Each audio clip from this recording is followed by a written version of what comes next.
पक्ष में जब हमने आवाज उठाया तो सरकार हिल गई, सरकार डर गई, तो सरकार ने मुझे गिरफ्तार कर लिया।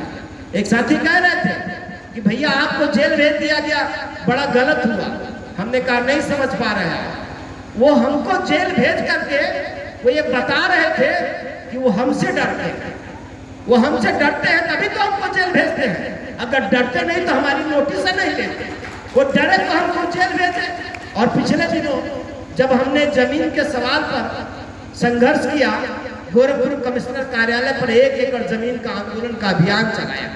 हमने कहा इस देश के अंदर आवाज उठाया, मेरी बात नहीं है, ये तो बाबा साहब की बात है, ये तो मानवर काशीराम साहब की बात है।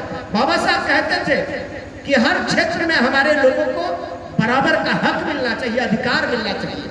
आप बताइए कि बाबा साहब ने संविधान लिखा, हमें वोट का अधिकार दे दिया।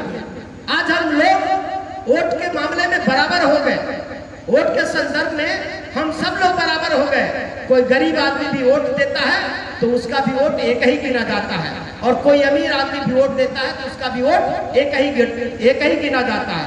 तो जब अमीर गरीब का वोट का वैल्यू बराबर है, जब वोट के मामले में हम बराबर हो गए, तो जमीन के मामले में हम क्यों बराबर नहीं हैं? आप सोचिए इस बात को कि किसी के पास हजारों एकड़ जमीन है, किसी के पास हजारों एकड़ जमीन है, और गांव के गरीब के पास, ऐसे देश के अंदर 95% परिवार हैं जिनके पास 1 डिसमिल जमीन नहीं है। तो जमीन किसी के पास हजारों एकड़ जमीन और किसी के पास 1 डिसमिल जमीन नहीं। ये बाबा साहब का संविधान कहता है कि हमको हर क्षेत्र में बराबर की हिस्सेदारी चाहिए। तो जब मांगेंगे नहीं तो दुश्मन तो मजा काट ही रहा है, वो तो आपका जमीनिया का हिस्सा पे लेके कब्जा करके बैठा है। वो जान ही रहा कि ये लोग बोलेंगे नहीं और इनकी दौलत पे हम कब्जा करके बैठे ही हैं, तो आप बोले ही नहीं।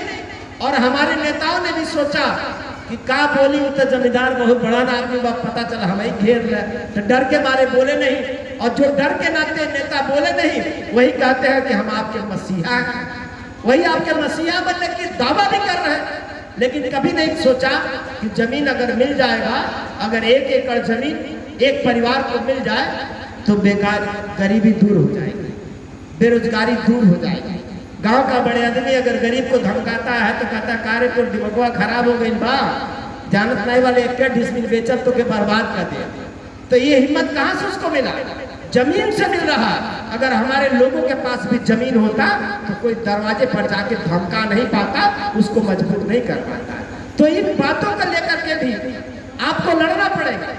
आप लड़ेंगे नहीं और डरने से काम नहीं चलेगा। सरकार ने मुझे 1 साल में 4 बार जेल भेजा, सरकार ने मेरा घर सीज कर दिया, तो मैं डरा नहीं? डरा कोई अमीर आदमी थोड़ी हूँ। ये गांव है केवला चौक, वही मेरा घर है, छोटा सा घर है।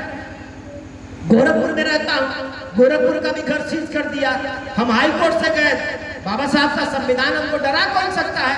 कानून वो भी जानते हैं तुमसे ज्यादा हम जानते हैं, क्योंकि हम बाबा साहब के औलाद है ना। तो हमने तो कहा सरकार से, डीएम बोलता हमको कि निराला जी हमको नौकरी करने दीजिए, शांति से रहने दीजिए। मैं महाराजगंज की जेल में गया तो दूसरे दिन वहां का डीएम आया जेल में मुझसे मिलने, और आते ही बोलता है निराला जी आप क्या चाहते हैं? हम नौकरी ना कर पाए हम लोग? हम क्या गजब बात बोलते हैं, आप डीएम हो, आप कल सचिव बनेंगे, प्रमुख सचिव बनेंगे, आपको हम नौकरी से निकाल पाएंगे?